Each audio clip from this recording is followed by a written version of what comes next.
ہمارے ہاں شادی کے موقع پر وہ نیوندرے کی ایک رسم ہے جو ہندوانہ رسم ہے اور اسلام میں قطعاً جائز نہیں، اور یقین کریں کہ کسی مکتب فکر میں جائز نہیں۔ صرف یہ نہیں کہ اہل حدیث کے نزدیک، بریلویوں کے نزدیک، دیوبندیوں کے نزدیک، حنفیوں کے نزدیک، حنبلیوں کے نزدیک، کسی کے نزدیک جائز نہیں ہے، قطعاً حرام ہے۔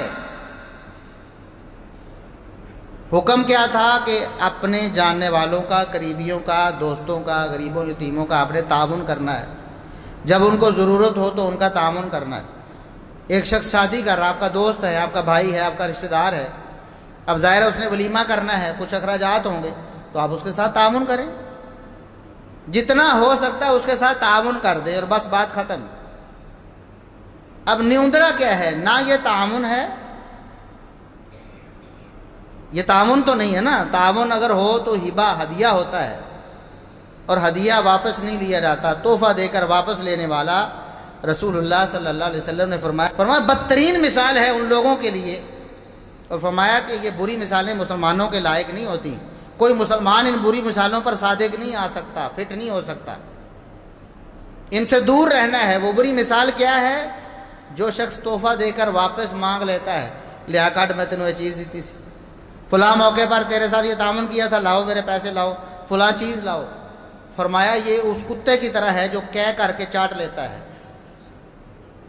ایسی مثال سوچ کر بھی گھن آتی ہے، لیکن رسول اللہ صلی اللہ علیہ وسلم نے بیان فرمائی ان بدبختوں کے لیے جو تحفہ دے کر واپس لیتے ہیں۔ اب اگر تحفہ ہو تو پھر نیوندرا واپس لینا جائز ہے؟ نہیں، یہ تحفہ ہے ہی نہیں۔ اب ہے کیا ہے؟ باقاعدہ جب دیا جاتا ہے تو اس کو نوٹ کیا جاتا ہے۔ وہ ایک تو وہ نوٹ کرتے ہیں جو لے رہے ہوتے ہیں، دینے والا بھی جا کر اپنی کاپی میں نوٹ کرتا ہے کہ مجھے بھول نہ جائے اس کی فلاں شادی، فلاں بیٹے، فلاں بیٹی کی شادی پہ اتنا نیوندرا دیا تھا۔ اب اگلی دفعہ توقع یہ رکھی جاتی ہے کہ میں نے اگر 5,000 دیا ہے تو 7,000 آنا چاہیے، 10,000 آنا چاہیے۔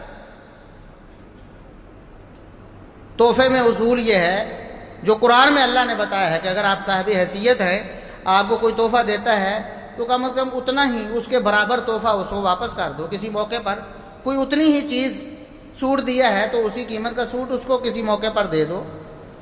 تحفہ اگر لیا ہے تو دینا بھی سیکھو، یا اس سے کوئی اچھی دے دو، دونوں آپشنز موجود ہیں۔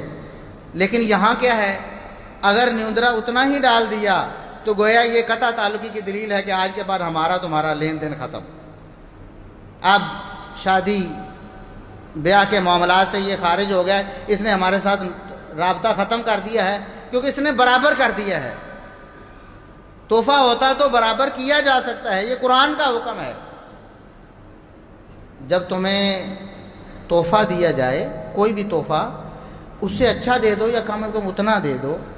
اگر حیثیت ہے، کوئی غریب ہے اس کو تحفہ تن کوئی چیز دی جا رہی، وہ بیچارہ کیسے دے گا؟ وہ تو ویسے ہی مستثنا ہے۔ تو یہ تحفہ ہے ہی نہیں، یہ کاروبار بھی نہیں۔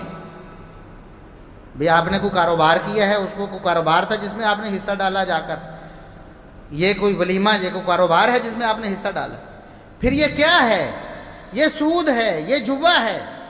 اسلام میں قطعاً اس کی کوئی اجازت نہیں، لیکن ہم دیکھ لیں، ہم نے بنایا ہوا ہے۔ ہونا کیا چاہیے تھا؟ آپ اپنی شادی پہ خرچہ کرتے ہیں، اب دوسرے کی شادی ہے، آپ کے پاس اتنی استطاعت ہے، 1,000، 2,000، 5,000 اپنی حیثیت کے مطابق جا کے اس کی مٹھی میں دے دو۔ بھائی یہ تحفہ ہے میرا، اس سے کوئی مطالبہ نہیں، میں نے آپ کے ساتھ تعاون کیا ہے، آپ کو ضرورت ہے۔ جس طرح آپ اپنے بچوں کے ساتھ تعاون کر دیتے ہیں، اپنے بہن بھائیوں کے ساتھ تعاون کر دیتے ہیں، اپنے دوستوں کے ساتھ لین دین کر لیتے ہیں کسی موقع پر، چلو یار اس کو مصیبت آئی ہے، میں اس کو دوائی لے دیتا ہوں یا اس کو یہ چیز لے دیتا ہوں، اس کی ضرورت ہے۔ بالکل ایسے ہی ایک مسلمان معاشرہ ہے، سارے مسلمان ہیں، سارے اللہ اور اس کے رسول صلی اللہ علیہ وسلم کے احکامات کو سمجھتے ہیں۔ جب دوسرے کی شادی ہوگی، دوسرے کے ساتھ بھی لوگ ایسے کریں گے۔ یہ وہ حکم تھا کہ وَآتِ ذَا الْقُرْبَىٰ حَقَّهُ وَالْمِسْكِينَ وَابْنَ السَّبِيلِ، قریبی رشتہ داروں کو ان کا حق دو کہ جب ان کو ضرورت ہو تو ان کا تعاون کرو، غریبوں یتیموں کا بھی تعاون کرو، ان کو بھی ضرورت ہے تو۔ وَلَا تُبَذِّرْ تَبْذِيرًا، آپ نے فضول خرچی نہیں کرنی۔ ہم نے وہ فضول خرچی اپنا لی اور اللہ رب العزت کا حکم چھوڑ دیا کہ آپ نے تعاون کرنا ہے رشتہ داروں کے ساتھ، غریبوں یتیموں مسکینوں کے ساتھ۔